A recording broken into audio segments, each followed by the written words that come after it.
ભગવાનના માર્ગ ઉપર, આધ્યાત્મિક માર્ગ ઉપર દોષ રહિત બુદ્ધિ અથવા તો દોષ રહિત દ્રષ્ટિ રહે એ બહુ જરૂરી છે.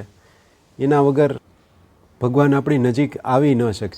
એકાબીજા પ્રત્યેના દોષ હોય, કોઈને અવગુણો દેખાતા હોય તો હજી ભગવાનનું ઘણું છેટું રહી જાય.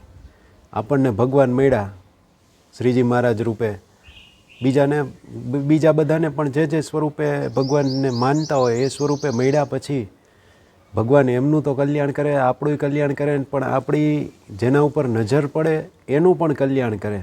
આ વાત પણ તમે સાંભળેલી હશે. તો આ અમલમાં મૂકવા જેવું છે ખરેખર જીવનમાં.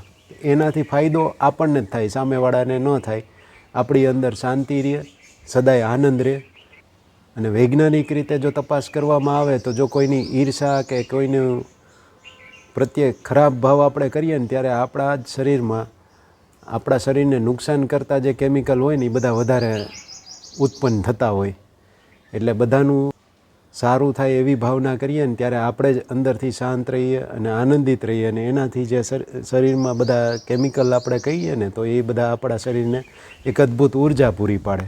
આ એની પાછળનો સાયન્ટિફિક રીઝન કે શું કામે દરેક પ્રત્યે દોષ રહિત બુદ્ધિ રાખવી.